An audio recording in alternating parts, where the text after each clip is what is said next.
एक सीधा साधा गांव का भगत कभी कथा नहीं सुनता था, गाय चराता था गांव की।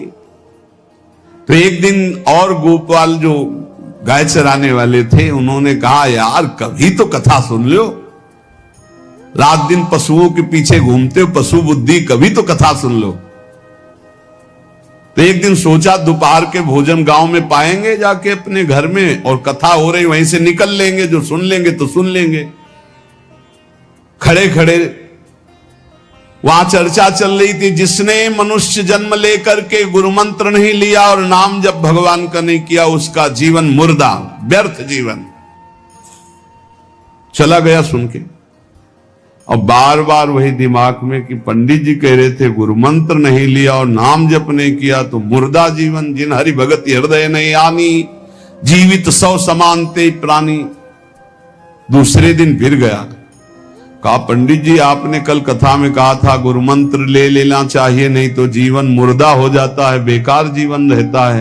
तो देव गुरु मंत्र आप, और तो हम किसी को जानते नहीं। देखा फटा पुराना कपड़ा, डंडा लिए एक चरवाहा। उनका ऐसे थोड़ी कि तुरंत गुरु मंत्र दे दिया जाता है, आखिरी दिन कथा के मिलना फिर दे देंगे, टाल दिया। अब वो आखिरी दिन कथा के तो दिन चढ़ावा चढ़ रहा था, तो पंडित जी ने कहा जब चलें तब ले लेना गुरु मंत्र, टाल दिया। अब वो जब आखिरी दिन के बाद, वो तो उस समय घोड़े पे बैठ सब सामान लाद के पंडित जी चलते थे, वो तो सब सामान लाद के चलने लगे। हो तो पीछे पंडित जी आप जो कह रहे थे कि गुरु मंत्र देंगे, आप गुरु मंत्र दे दीजिए। पंडित जी रबड़ी पवाई गई थी, घोड़े से उतरे, घोड़ा एक भगत के यहां खड़ा किया और लोटा लिया और भागे, क्योंकि सोच लगी थी। अब वो भगत किसान आदमी, गांव का गंवार आदमी पीछे लगे, पंडित जी अरे गुरु मंत्र दे दो, कितने दिन से टहला रहे हो आप। अरे उनका मतलब सोच का पैसा, तू गुरु मंत्र की बात कर। अब वो पीछे लगा कि अब हम नहीं जाने वाले, आपने सब सामान लाद ली थी, भगवान की कृपा कहो कि आपको सोच लगी आई, नहीं तो आप हमको तो गुरु मंत्र ही नहीं देते, हम आपको नाम पर विश्वास की बात। पंडित जी तो दात गपोचन, जय गुरुदेव की जय गुरु। वो दबकाए है दात गपोचन, मतलब एकदम मूर्ख आदमी, तो सोच तो। वो प्रणाम कर लिया, जय गुरुदेव, धत गपोचन धत गपोचन। जपना न राधा न कृष्ण न राम न हरि। घर आया, बोले आज से गाय चराना बंद। बोले क्यों? बोले गुरु मंत्र मिल गया, अब हम भजन करेंगे, हमारा जीवन मुर्दा नहीं रहेगा, अब जीवन सार्थक रहेगा। और मेहनत करने वाला आदमी, गाय चराने वाला आदमी, अब शुरू हो गया बैठ के धत गपोचन धत गपोचन। अब इसमें न कोई भगवान नाम है, न कोई मंत्र है, न प्रणव है, न नमो नमः, कुछ नहीं। गांव के लोग, घर के लोग बोले कि यार 50 गाय चराता था, पता नहीं कौन सा हम लोगों का पाप उदय हुआ कि कह दिया कि कथा सुन लेना। अब वो गाय चराना भी छोड़ दिया, अब गपोचन शुरू हो गया। अब उसकी ऐसी लगन लगी, सहज सरल भोले जो होते हैं ना, हरिवंश महाप्रभु कह रहे हैं, मुनि मन ध्यान धरत नहीं पावत, करत विनोद संग बालक भट, दास अनन्य भजन रस कारण, जैसे हित हरिवंश प्रगट लीलानट। लालजू महाराज बड़े बड़े मुनियों के ध्यान में नहीं आने वाले, बड़े विनोदी। रुक्मिणी जी से कहा तैयार हो, भगत के दर्शन करने चलना है। रुक्मिणी जी ने कहा बहुत दिनों बाद आज आपको किसी भक्ति की याद आई, प्रभु जरूर कोई महाभागवत होगा, हम चलते हैं। बोले बहुत विचित्र महाभागवत। चले, साधारण वेश में चलना है। जब गांव में गए, उस भगवान तो सर्वज्ञ ही है, उसके घर के दरवाजे में बैठ गए और रुक्मिणी जी से कहा कि पहले तुम मिल के आओ भगत के, फिर हम मिलेंगे। रुक्मिणी जी ने कहा हाँ ये उत्तम बात है, पहले हम उनको दर्शन दे के और दर्शन करके आती है। तो आंख मूंदे ऐसे, न खाना न पीना, धत गपोचन। रुक्मिणी जी ने कहा ये कौन सा नाम भगवान का, न विष्णु शास्त्र नाम में है, न गोपाल शास्त्र नाम में है, और कहीं हमने पढ़ा नहीं, ये कौन सा भजन कर रहा है। कहे किसका भजन कर रहे हो, चुप रहा। फिर किसका भजन कर, 2-3 बार तो गुस्सा के आंख खोला, देखा कोई स्त्री, तो बोले तुम्हारे खसम का भजन कर रहे हैं, और किसका कर रहे हैं। वो रुक्मिणी जी आ गई, बोले बहुत जानकार भगत है प्रभु द्वारिकाधीश से कहा बहुत जानकार भगत है। बोले क्यों, बोले हमने कहा कि किसका भजन कर रहे हो, देखो हम इतना छुप के गई थी, लेकिन वो पहचान गए, वो कह रहे तुम्हारे खसम का भजन कर रहे थे। अब भगवान ने कहा हाँ तभी तो हम आए भगत जोड़कर। बोले प्रभु आप दर्शन बाद में करना, जाके पहले हमारा प्रश्न बता दो, प्रश्न का उत्तर दे दो कि आपके विष्णु शास्त्र नाम, गोपाल शास्त्र नाम, बहुत से नाम हैं, ये नाम तो हमने कभी नहीं सुना। भगवान ने कहा ये नाम हमको तो बहुत प्यारा है। बोले आपको कब, मतलब ये कब कैसे नाम रखा गया। बोले बहुत प्यारा है, हमारा ब्रज का रखा हुआ नाम है, ब्रज में मैया ने रखा था। कैसे रखा था। बोले एक दिन मैं माखन चोरी कर रहा था, सखा के कांधे पर खड़ा हुआ, ऊपर माट में हाथ डालकर मक्खन पूरा ऐसे खाता जाता, सखा को पवाता जाता। इतने में मैया और गोपी जन आ गई। एक कन्हैया ये क्या कर रहा है। अब हमने देखा कि फंस गए।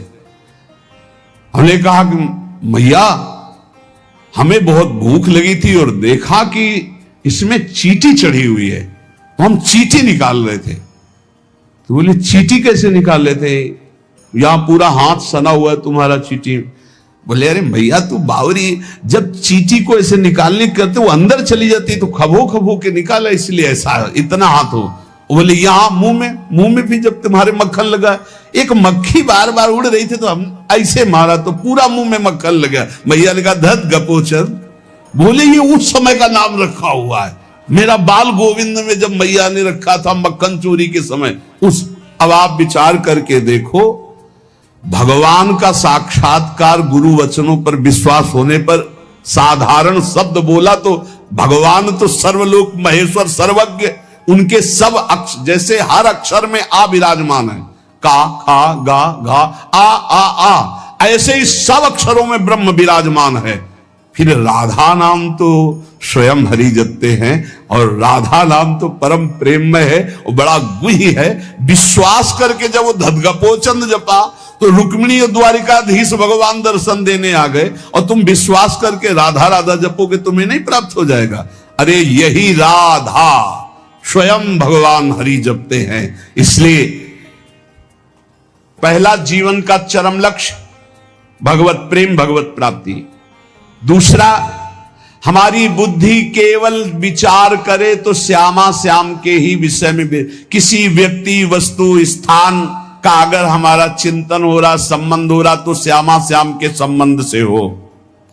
जैसे गोस्वामी तुलसीदास जी कहते, नाते नेह राम के मनियत सुहृद सुसेव्य जहालो। अगर ऐसा नहीं तो फिर हर वस्तु व्यक्ति स्थान में एक आसक्ति है, वो बांध लेगी, आप श्यामा श्याम तक नहीं पहुंच पाएंगे। इसलिए बुद्धि का जरूरी है प्रिया प्रीतम में स्थित होना। अगर बुद्धि ये निश्चय कर ले कि परम सुख स्वरूप श्यामा श्याम ही हमारे हैं, हम श्यामा श्याम के हैं, सुख है तो श्यामा श्याम के नाम में, रूप में, लीला में, धाम में। अभी आपने सुना आनंद का तारतम्य। तीसरा, जो गुरुदेव ने नाम दिया इससे बढ़कर महत्व किसी नाम में नहीं होना चाहिए, किसी की निंदा नहीं। सब नाम हमारे प्रभु के हैं, पर हमारे लिए सर्वश्रेष्ठ नाम हो गया जो गुरु ने दिया है, जो मंत्र दिया, जो नाम दिया। एक एकांतिक में आए और बोले हम कुछ 2-4-6 महीने से हम आपके शिष्य हैं, मंत्र ले लिया है। स्वप्न में एक महात्मा आए और उन्होंने हमको और मंत्र दिया है। तो अब तो हम समस्या में फंस गए कि आपका दिया गुरु मंत्र जपें या स्वप्न में कोई और महात्मा आए थे उनका दिया जपें, क्या करना चाहिए। हमने कहा तस्मात् शास्त्रम प्रमाणम। जब सप्त ऋषि जी आए, स्वप्न में नहीं, सीधे साक्षात आए पार्वती जी के पास, और कहा ये किसके लिए तपस्या कर रहे हो? महादेव जी के लिए। महादेव जी में क्या है, चलो हम तुम्हें भगवान नारायण को पति रूप में, भगवान विष्णु वैकुंठाधिपति अपार वैभव उनको। तो जो माता जी ने बात कही पार्वती मैया ने, वही बात पकड़नी है। उन्होंने कहा तजऊ न नारद कर उपदेशु, आप कहें सतबार महेशु। सप्तऋषियों, अपने गुरुदेव नारद जी के उपदेश का मैं कभी त्याग नहीं कर सकती, चाहे स्वयं इष्ट देव भगवान शंकर आकर सैकड़ों बार कहें तो भी। तजऊ न नारद कर उपदेशु, आप कहें सत बार महेशु। कोटि जन्म लगी रगर हमारी, बरों संभुनता रहूं कुंवारी। करोड़ जन्म लूंगी, हर बार अपने गुरुदेव के दिए हुए मंत्र का अनुष्ठान करूंगी और देवाधिदेव महादेव को पति रूप में वरण करूंगी, अन्यथा कुंवारी रहूंगी। बहुत सी कन्याएं और बहुत से वर हैं, आपको ब्याह कराने का शौक है तो आप जाइए, लेकिन मैं पर्वत से प्रकट हुई हूं, हिमालय से मैं अडिग हूं अपने गुरुदेव के वचन में। तो यहां कह रहे चौथा, समस्त इंद्रियां भोग विलास के लिए लालायित रहती हैं, सबकी। अब इनको भोग देना भी है, बिना भोग के, बिना विषय के जीवित नहीं रह सकते। शरीर चलाना है, सेवा धर्म पूर्ति करनी है, पानी पीना भी विषय है, अन्न पाना भी विषय है, देखना भी विषय है, सुनना भी विषय है, सब विषय के अंतर्गत आता है। तो यहां अपनी इंद्रियों से जो विषय ग्रहण करना है वो भागवतिक करना है। जैसे हमें पानी पीना है तो प्रभु को अर्पित करके राधा वल्लभ लाल की जय, और फिर भावना करो हृदय में प्रभु विराजमान है, जलपान करो। भोजन भोग अर्पित किया, भगवत स्वरूप प्रसाद, हम प्रसाद पा रहे। वस्त्र प्रसादी, सुनना भगवत विषय, देखना भगवत भाव, बोलना भगवत संबंध से। हर इंद्रियों के विषय को हमें भगवत संबंध से युक्त कर लेना है। यदि भगवत प्राप्ति करनी है, भगवत प्रेम प्राप्त करना है, तो पहला चरम लक्ष्य मुझे इसी जन्म में भगवत प्राप्ति करनी, भगवत प्रेम प्राप्त करना है। दूसरा बुद्धि का पूर्ण समर्पण अपने आराध्य देव श्यामा श्याम में। तीसरा गुरु प्रदत्त नाम रूप लीला गुण सेवा उपासना सांगोपांग गुरु प्रदत्त। चौथा समस्त इंद्रियां भगवत संबंध से युक्त। पांचवा जीव का चिंतन प्रत्येक क्षण पदार्थ, व्यक्ति, परिस्थिति, विचार भोगों के, क्रियाओं के, संबंधियों के, जहां जहां जाए वहां से हटाकर अपने लक्ष्य श्यामा श्याम में लगाओ, या जहां जहां जाए वहां प्रिया प्रीतम की भावना करो। जीवन का प्रत्येक पल किसी व्यक्ति के विचार में, वस्तु के विचार में, स्थान के विचार में, भोग विचार में, जहां जहां जाए वहां से हटाकर श्यामा श्याम में लगाओ, या जहां जहां जाए वहां श्यामा श्याम को देखो। बहुत सुख मिलता है, अपार सुख मिलता है। जिससे प्यार होता है, अपनापन होता है, उसकी बात सुनने में सुख मिलता है। अरे वो दिशा अच्छी लगती है, वो दिशा अच्छी लगती है। जिधर अपना प्यारा बसता है ना, वो दिशा अच्छी लगती है। उधर से आई हुई वायु ऐसा लगता है प्यारे का आलिंगन हो रहा है, अभी वो प्रेम जागृत नहीं हुआ, इसलिए उस एरिया को कोई आ जाए, अच्छा आप उधर से आए, जहां अपना प्यारा बसता है उस क्षेत्र का कोई आ जाए तो ऐसा लगता है प्यारा मिल गया। उधर की वायु आ जाए तो प्यारा। जहां प्रीतम जी देश की प्यारी लागे पौर, जिधर प्रीतम बसते उधर से यस्या कदापि वसनांचल खेलनोत। जिधर हमारी प्यारी जो प्यारे जो, नाम में अपार सुख तब अनुभव आएगा जब आसक्ति हो जाएगी। अभी आसक्ति अन्यत्र है, नाम में आसक्ति तो है नहीं, तो एक उपासक कि मुझे नाम जपने में श्रद्धा नहीं हो रही। बिल्कुल ना हो, आप चिंता मत करो। भाव शब्द समझिए, कुभाव अनख आलसहु, नाम जपत मंगल दिशि दसहु। भाव से जपो, कुभाव से जपो, मन लगे या ना लगे तुम्हें फल मिलेगा, पक्का मिलेगा, मंगल दसों दिशाओं में होगा। विश्वास करके जपो तो, और एक दिन जब स्वाद लग जाएगा तब आप भी ऐसे ही बोलोगे जैसे बड़े बड़े संत महापुरुष बोलते हैं, नाम जीवन, नाम सर्वस्व, नाम ही हमारा प्राण धन। 8वां, जीवन में राग द्वेष न रह जाए। बड़ा खतरनाक है ये राग द्वेष। अगर किसी से राग है तो बड़ा सूक्ष्म होता है राग का धागा, और वो जब हमारे ऊपर संकट आएगी, विपत्ति आएगी, या तो वो धागा दिखाई देता कि अभी वो है ना। द्रौपदी जी को पहले श्री कृष्ण याद नहीं आए, 5 महारथी पति है अतिरथी, वो याद आए, फिर भीष्मादि याद आए, फिर अपनी भुजाओं का बल, फिर दांतों का बल, और जब निर्बल तब महाबल। सुनेरी मैंने निर्बल के बल राम, महाबल प्रभु श्री कृष्ण का तब जागृत हुआ। ये राग बहुत खतरनाक है, किसी से राग ना करें। यही राग जब प्रियालाल के चरणों में अर्पित हो जाता है तो अनुराग कहलाता है। जब शरीर भोग, शरीर संबंधी, यही बहुत फंसा वाला जन्म मरण चक्र का मूल यही राग है,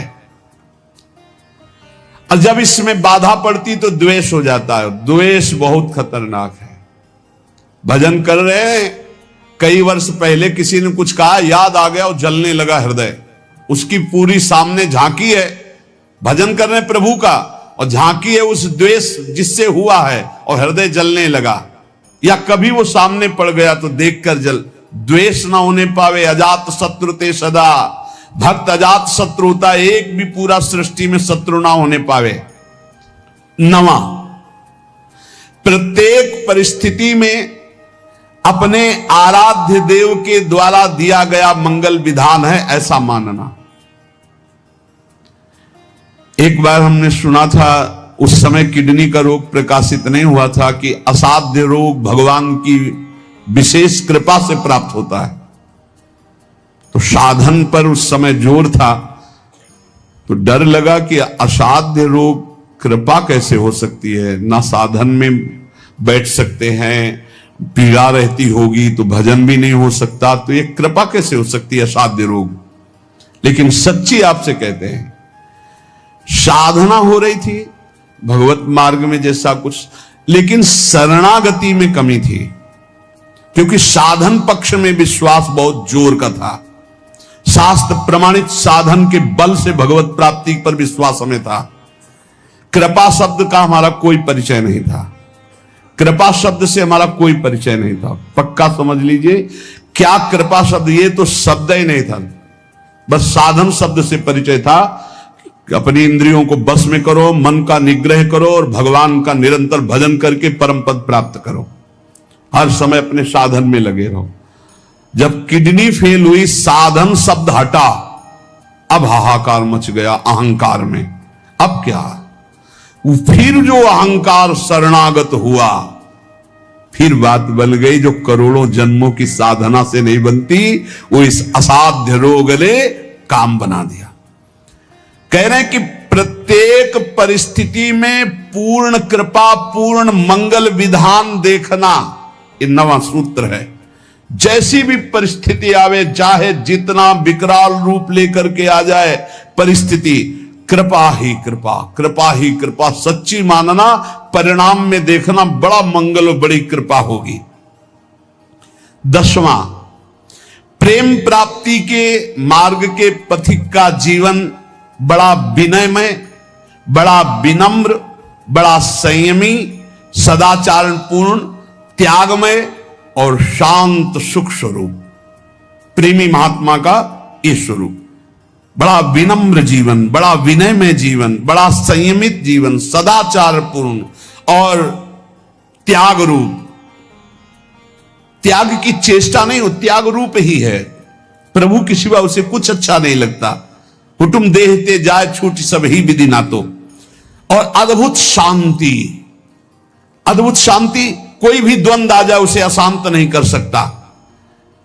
11वां, श्री राधा माधव के नित्य नूतन परमानंद प्रदान करने वाले पदों का गायन, उनकी सेवा, उनके प्रेमी जनों के दर्शन संभाषण,